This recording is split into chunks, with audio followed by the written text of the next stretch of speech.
Blog Talk Radio.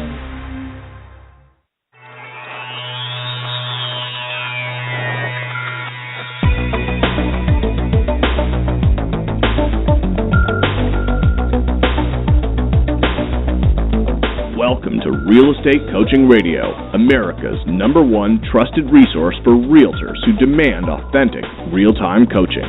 Starring award-winning real estate coaches Tim and Julie Harris.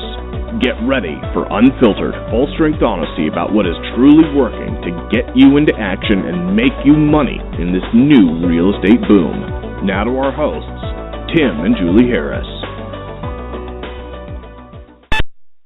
Welcome back. This is Real Estate Coaching Radio. Special thank you to all of you for making us the #1 business radio station on Blog Talk Radio, and also making us the #1 listened to real estate coaching radio show. We really appreciate it. I mean, honestly, guys, we have accomplished the goal we set out for ourselves at the beginning of this year, thanks to all of you, and so a sincere thank you. We are going to do a show today that is near and dear to our hearts because it's something that, frankly, we bring up frequently to all of our coaching students, and we have brought up several times. As a matter of fact, I think it was actually the first radio show we did at the beginning of this year about safety. Now, some of these things seem like they're kind of like, oh, God, Tim and Julie are going to be talking about safety. Now they're going to tell me to look twice before I cross the road. No, not that kind of safety. Well, maybe that kind of safety. Unless you don't. Unless, of course, you don't. That's right. And for those of you who are in other parts of the country, or other parts of the world, rather, remember in England you look the different direction than, say, for example, if you're in the United States crossing the road. But if you've never been to England, you won't get the joke. In any event, the moral of the story here is there is a organized effort to do what exactly needs to be done in our industry and have minimum standards that are reinforced, if not enforced, by the real estate establishment, specifically National Association of Realtors, and then ultimately the individual brokers. Someone has done a really fantastic job of putting together a pledge, a Realtor Safety Pledge, and we're going to share that with all of you today and give you information on how you can participate in that. And frankly, the whole it's ridiculous. The number of realtors that are getting assaulted and murdered, it's unprecedented. And it just has to stop, and it has to stop when all of us as individual practitioners say enough is enough, and that's what today's radio show is going to be about. Now, before we get to that topic, I want to let all of you know, because of popular request, we're going to be doing one radio show tomorrow about all the ways you can overcome buyer and seller holiday objections. The seller's objection to hold it off the market until the spring, and the buyer's objection not to move during the holidays, all those types of things. So we're going to create a list of objection handlers for all of you to use. So make sure you listen in tomorrow, and then, of course, like always, please do share the radio show. I'm always thrilled to see how many of you are sharing on Facebook and LinkedIn and all that good stuff. So do what you can to help us get the word out. Now, guys, more great information coming out about housing, more things to reinforce the fact that we are indeed, as we have been promising all of you guys, at the very beginning stages of what's going to be probably realistically a 10-year real estate boom. If you are not personally or have not thus far this year experienced a boom in your own real estate business, well, it's time for you to request a free coaching call at freecoachingcallsforagents.com. The radio show is going to be going to the next level in the next probably couple weeks. We're going to be improving the sound quality. We're going to be changing the websites. We're going to be getting some official sponsors. We're going to be launching another website called Tim and Julie Harris Reviews, and that site is where we're going to allow you guys to review all the companies that are in the business of selling you stuff.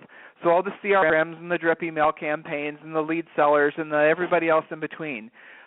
It is a confusing jumble of information out there trying to discern the good from the bad from the indifferent. So that's what the aim of that new website is going to be, Tim and Julie Harris Reviews. We're in the process now of completing the site. It's going to be content driven by you guys. So I'm going to ask all of you that when you have a good experience, a bad experience, or an indifferent experience, I want you to post that experience on the website. And the hard part now is really capturing all the information about all the companies. There's literally hundreds and hundreds and hundreds of companies now that are in the business of selling you guys stuff. And I really can't imagine why you wouldn't feel overwhelmed with giving all these choices. Back when Julie and I got in the real estate business, there were 2 CRMs. There was Top Producer, and the other was, I don't even think they're in business anymore. Yeah. You remember, Julie? There weren't a lot of choices. Yeah. No. Yeah, and now I bet you just in the CRM space alone, there are 50, I bet you, small, medium, and large ones. Mm-hmm. And honestly, sometimes the small ones have the advantage over the big ones, for example. So the reviews site that we're going to be launching against, I think it might be live now or it will be soon, timandjulieharrisreviews.com. That is going to be for you guys. You guys need to go up there and share your experiences. And then we're going to do a radio show this week on what are the minimum standards. And Mr. Ventura, please write this down so I don't forget. What are the absolute minimum standards that you should be having when working with any third-party company to help you build your real estate business? I am so tired of hearing from all of you guys about getting bamboozled into signing 6-month contracts, and they're always 6-month contracts, to sell some sort of Ethernet, and it might work, or some Etherware is what I meant to say. It might work, it might not work, but hey, they got you to sign a 6-month contract, and now you're stuck. I mean, there's everybody, it seems like, out there is trying to get you guys to whip out your credit cards over a cold call and to agree to some sort of, really onerous one-sided contract. So we're going to go through a list of what you should be demanding before you obligate yourself to any kind of agreement like that. Remember, we don't use contracts. And I personally think if you guys are shopping for a coaching company in particular, if you agree to a contract where you're going to pay that person for 6 months, 12 months, whatever, without really knowing what you're getting, without having any sort of escape clause if you don't like what you're getting, that's just insane. So it just doesn't make any sense. You wouldn't do that with any other kind of professional providing a coaching service. You wouldn't do that even with your cable company. You don't do that with your cell phone company anymore, at least I hope you don't. I mean, T-Mobile doesn't charge contracts. So the reality of it is you guys need help going through all the different vendors that are out there now. And I think that's what, that is what the goal of timandjulieharrisreviews.com is, and we're going to do a radio show on that and probably come up with like 5 to 7 questions that you need to be asking. And if the company doesn't answer those questions to your satisfaction, then you should not be working with them. All right, Jules, anything interesting you'd like to share before we get to today's topic? No, I mean, I'm excited for all of our agents who have already met or exceeded their goals. For my personal one-on-one clients, we always set a goal of meeting or exceeding by Thanksgiving, because that gives you more to be grateful for, and it gives you a lot of freedom in December to do your additional prospecting, marketing, business plan, polish your pre-listing package, update your pre-listing package, all of those things. You got the freedom to do that instead of freaking out, oh my gosh, when am I going to close in December? So kudos to all of you guys who are meeting or exceeding your goals, either on time or ahead of time. That's why you do things like the treasure map. Just had to get that in there. Yeah, exactly. I mean, treasure map, for those of you who don't know, is internal code vernacular for your business plan, and you absolutely should be working on your business plan this time of year.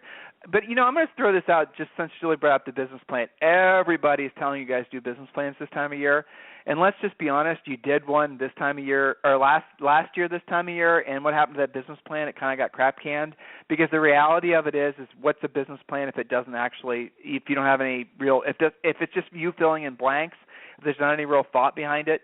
So that's the whole point of free coaching calls for agents.com, to help you guys get your head screwed on straight. In essence, that 30-minute call, especially this time of year, will act as your business plan for 2015, so just do keep that in mind.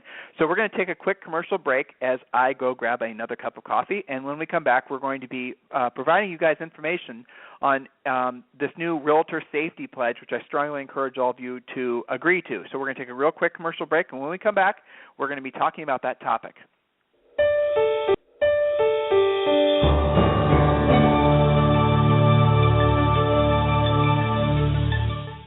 Are you ready for 2015?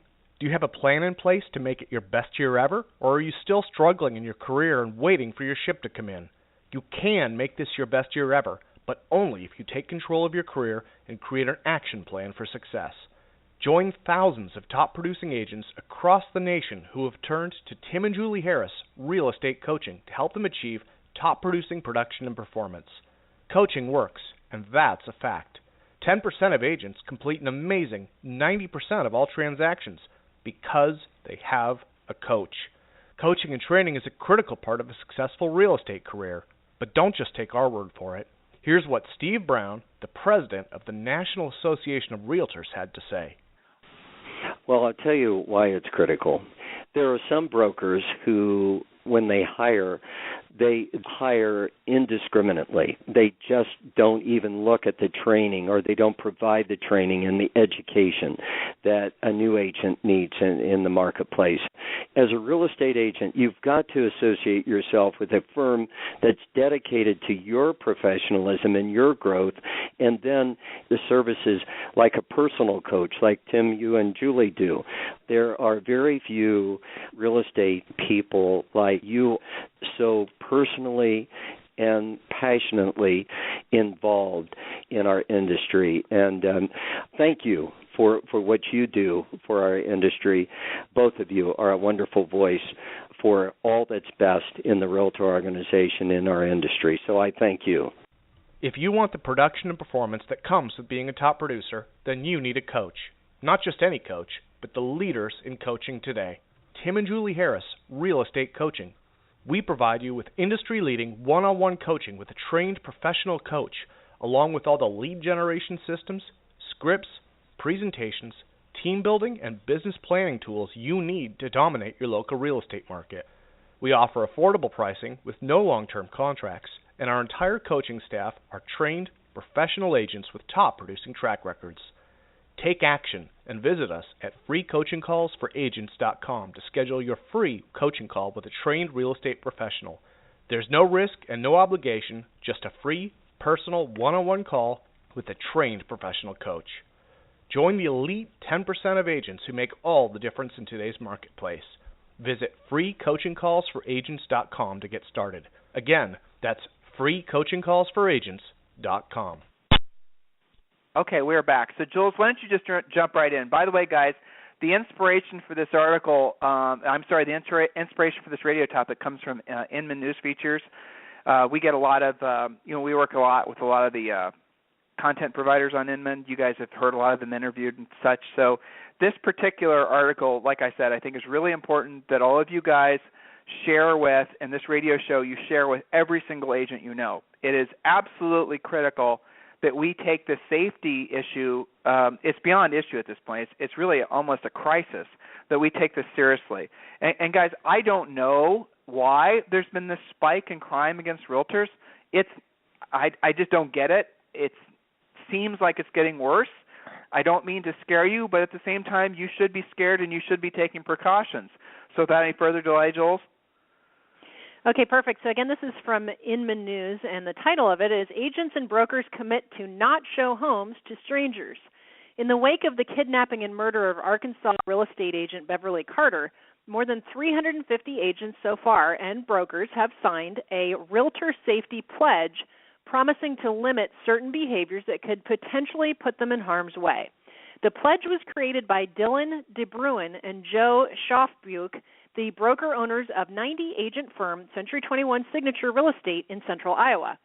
Bruin was a former employer and personal friend of Ashley Oakland, a 27-year-old agent shot and killed while holding an open house in West Des Moines, Iowa in 2011. Despite discussion about safety policies and open house practices after Oakland's death, it would appear that nothing fundamental has changed in our marketplace, or anywhere else for that matter, to change our industry practices to better protect our agents, Bruin wrote in an open letter to the real estate community earlier this month. Because we all feel the need to compete in an open market for the limited pool of leads that exist, we tolerate reckless lead incubation and showing practices that we would never encourage our daughters and wives to practice. Our agents place themselves in precarious positions only because they know that if they don't, someone else will.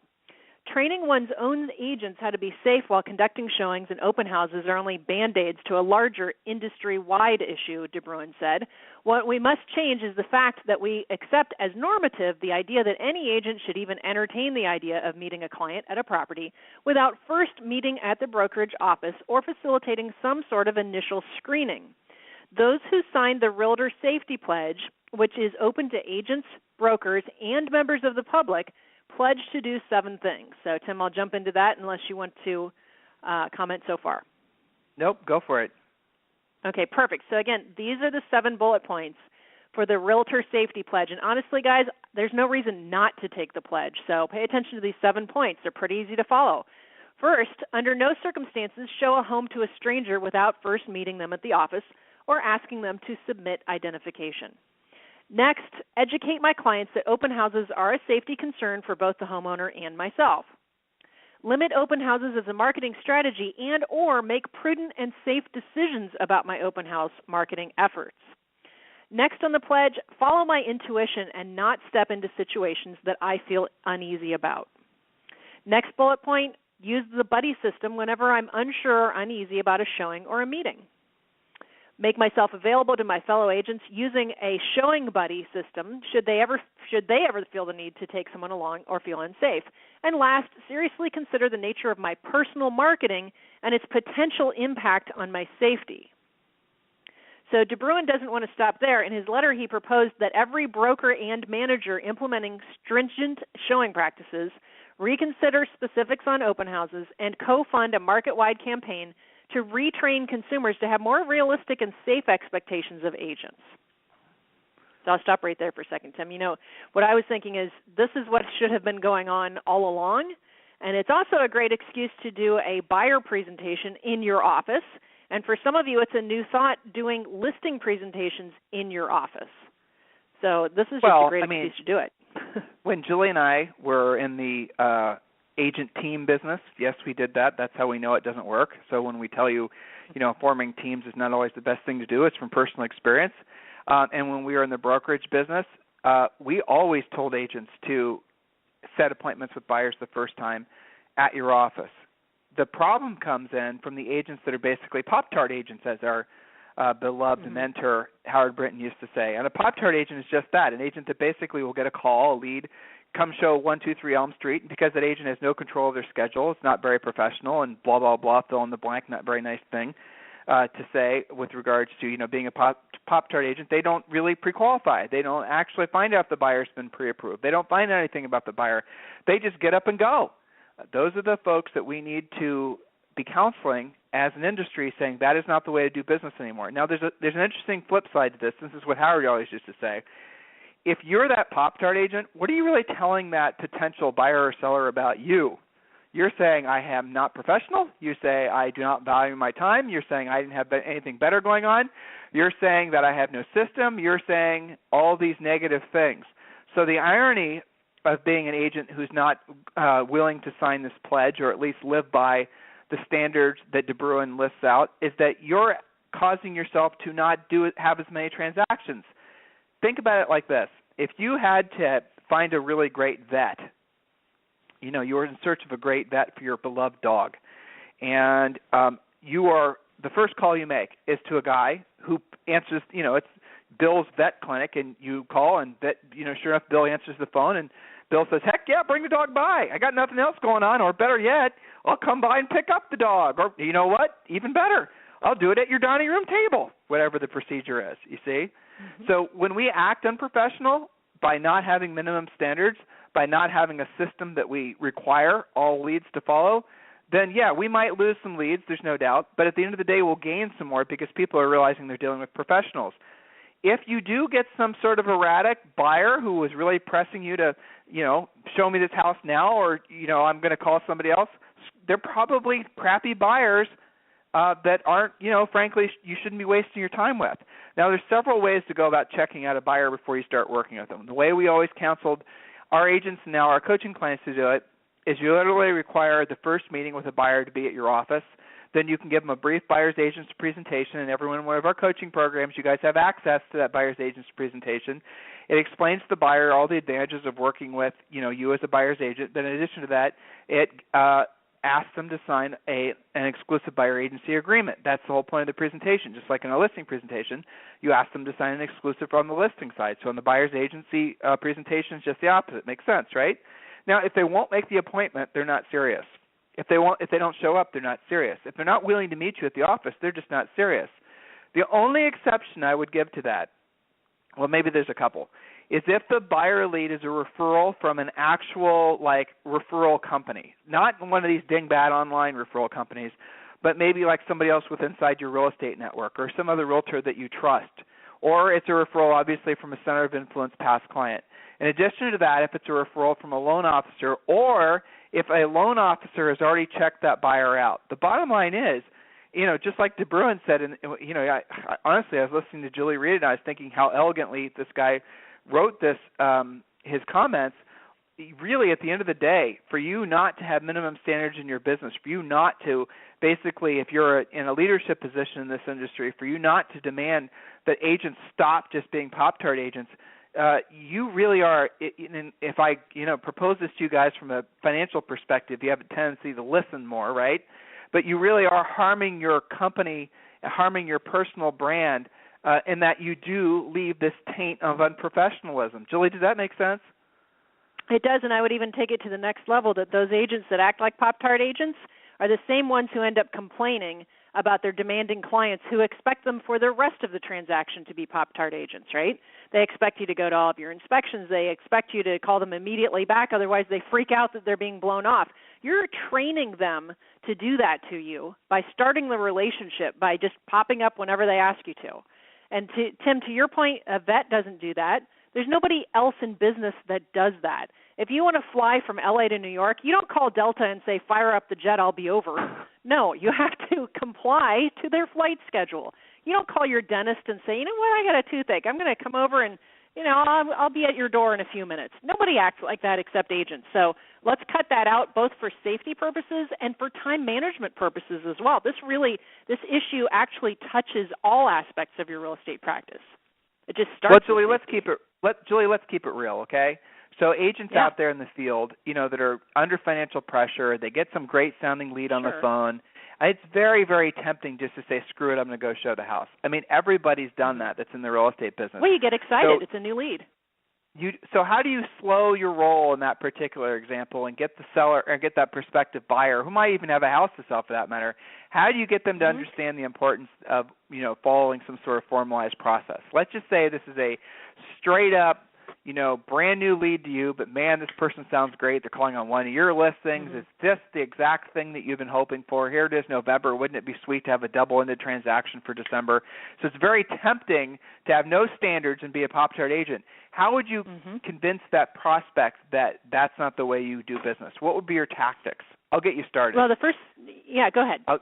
I'm going to take the low-hanging fruit. So the first one would be have your lender check them out. Have your lender actually get the Social Security number. Have the lender actually, basically check the guy's credit. Have them find out. Pre-qualify them, right. Okay, so your turn. Yeah, well, so I'm going to ask more specific questions using here's an idea. Actually use pre-qualification scripts for both buyers and sellers, asking more about their particular situation. Which home in the area do they need to sell first? Or are they thinking about selling, right? Tell me more about your situation. That, especially for my newer agents that have never used scripts, just say, tell me more about your situation. Ideally, when would you like to be moved by? Because right there, if they say, well, in the next 6 months or so, well, there's no reason to go pop up and do whatever you show them, they're not even ready to buy, okay? So make good decisions by asking good questions.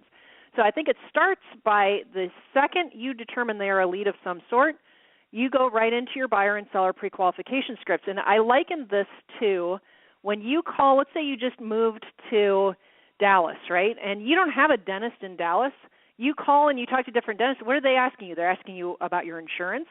They're asking you about, maybe your health history. They pre-qualify you from the get-go, and then they do it again when you walk into their office.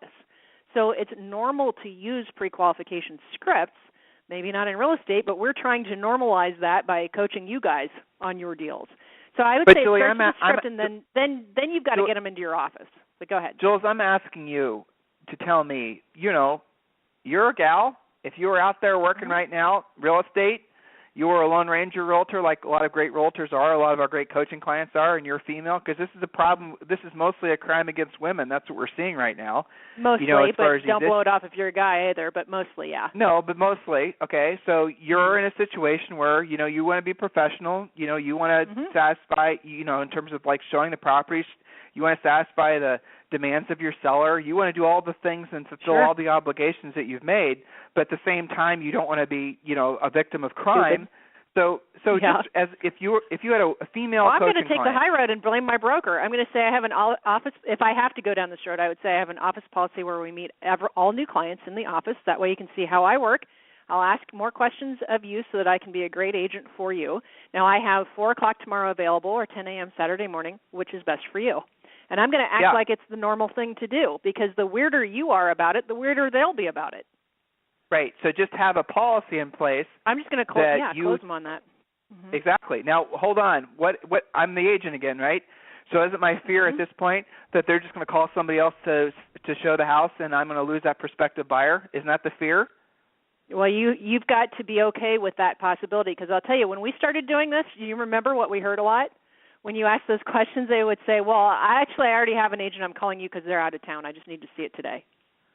Well, we'd also get, and this was 15 years ago, right? When, almost 20 years ago. Egad, Julie, 20 years. Yikes. Anyway, so I know, but we would get, when we started putting that system in place, we would definitely, you had some buyers that would kick back and say, well, Dolly Drive Around or, Pop-Tart Paul will be happy if we You're show the only me the one that said that they have to meet me. Yeah. Right, but you would lose a certain percent, but who cares? You still have lots of great buyers out there that appreciate the fact that you're going to take a more collaborative counseling approach to finding them the right house than just basically, pop-tarting out there and showing them whatever. And guys, also remember, you can, obviously get more information from these buyers and then send them MLS listings, this all comes back down to, bottom line, of having minimum standards that you will hold yourself to. And if you are in a leadership position, honestly, if I were a broker right now, knowing what's going on right now, I would use the fact that my brokerage has signed this pledge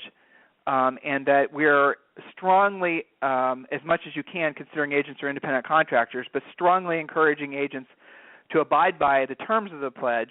I would see that as a USP for recruiting other agents. Definitely. In other words, a unique selling proposition. I could see that from an agent, broker agent recruiting perspective, that if my office manager or whatever team leader or whatever you guys are calling it, the person that does the recruiting, if that person had in their presentation to agents that we do enforce this particular pledge for safety reasons, I can't see or think of it in any situation where that prospective agent for your brokerage wouldn't see you in a better light versus the one down the way that doesn't even recognize that safety is a concern. Do you guys see how this is a different way to think about things? Well, it shows that they care about you. Yeah, exactly. That's it. Okay, so I'm going to throw an objection when you're ready from an agent standpoint. Okay, so what if the listing they call on is in, say, Cincinnati, but I live between Cincinnati and Columbus, and it's just, they're not going to drive all the way up to my office.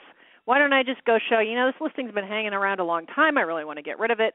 Why don't, in just this instance, I'll just go down there because they're never going to drive to my office. Well, so there's a bunch of different ways to handle Starbucks. that. The way that's not even an option is to obviously go show the property. But if that buyer is willing to be pre-qualified with your lender, and then maybe an office visit isn't necessary. So if there's a lender that you actually trust that is actually able to get real verified information out of that prospective borrower, then maybe in that particular instance you go show the property, assuming even then you take a buddy with you. Be smart. Yeah, you could do the whole buddy system thing too, but ultimately the problem with the buddy system is your buddy's a realtor, and realtors for the most part are not going to be very versatile with regards to your scheduling. Yeah, exactly. The buddy thing only works. It works in concept, but it's like an agent mastermind. We've tried to organize those before with you guys, right? And it's like it works for the first month or so, then people stop showing up. So anyway, you could have your line, lender go and be your buddy. There's different options. Just the only option, as you said, Tim, is to just pop up and do it without any pre-qualification or any knowledge. So be smart about that. You can also, if you have to, every town pretty much has a Starbucks or a local coffee shop. At least you're meeting and getting to know them, doing a little pre-qualifying there. But I like the idea of, here's the thing. If they're not willing to get pre-qualified financially, what are you doing anyway, right? Exactly. If you this all comes down there. This all comes back down to the sickness that's in our industry of agents believing that they can build a business working off buyers. That's really the bottom line.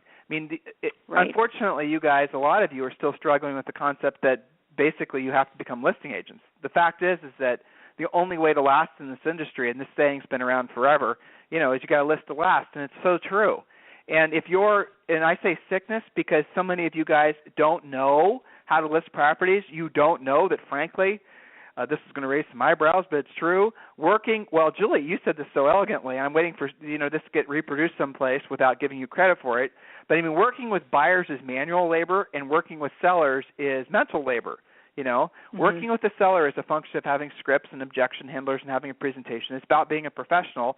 Working with a buyer is about giving away all your free time. Well, I'm preaching to the choir here, I realize, but giving away all your free time. And it's manual labor. Especially in the parts of the country where I remember showing houses to Relo buyers in Ohio in January and February, where literally there was so much friggin' snow you couldn't even see the sidewalk.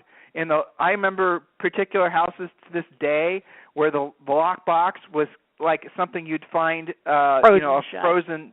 Exactly, not just frozen shut. It was like a big ice cube. So, Anyway, long story short, opposed to seeing this as some sort of onerous, I'm going to lose transactions type pledge, see this as what it is. The buyers will see you more professionally.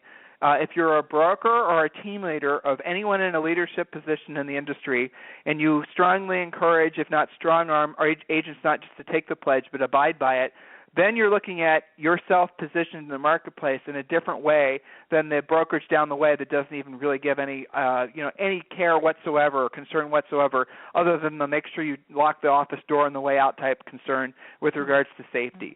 So see this for what it is, guys. This is an opportunity for you to position yourself as being a true professional.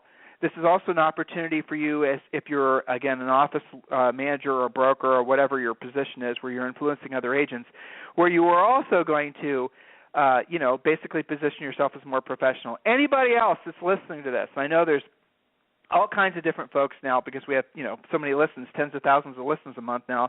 There's so many of you out there that are in different levels of influence in their industry. People from National Association of Realtors, I'm thinking about you. I know you guys listen, California Association of Realtors, all those that are in the different brands, RE/MAX, Keller Williams, all the other Century 21s and all the blue companies. You guys, please take this seriously. Make this a major topic for 2015.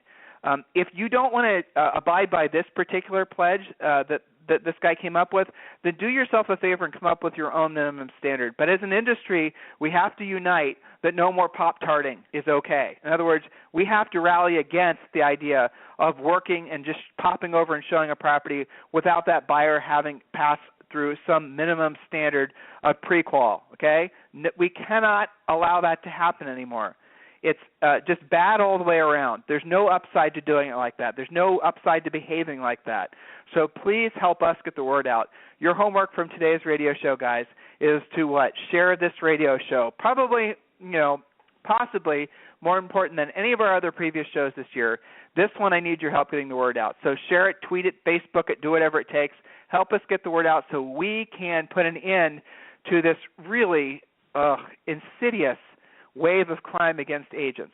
Help us do that. I really appreciate it. We'll talk with you on the radio tomorrow. Remember, tomorrow's topic is how to overcome the most common buyer and seller objections that you guys hear this time of year because of the holidays. So all the holiday objections that you're hearing right now, we're going to help you overcome those. Have a fantastic day. If you need us for anything, freecoachingcallsforagents.com, or you can email me directly, CoachTimHarris@gmail.com, or Julie directly at CoachJulieHarris@gmail.com. Oh, and thank you for, by the way, making October one of our best months ever for new coaching students. We really appreciate it. I know a lot of you have got to know us through this radio show, and I really appreciate it. Have a fantastic day. This program has been a presentation by Tim and Julie Harris, Real Estate Coaching. For more information on our real estate coaching and training programs, visit our website at timandjulieharris.com. Remember to tune in weekdays at noon for upcoming shows. And until next time, thank you for listening to Real Estate Coaching Radio with Tim and Julie Harris.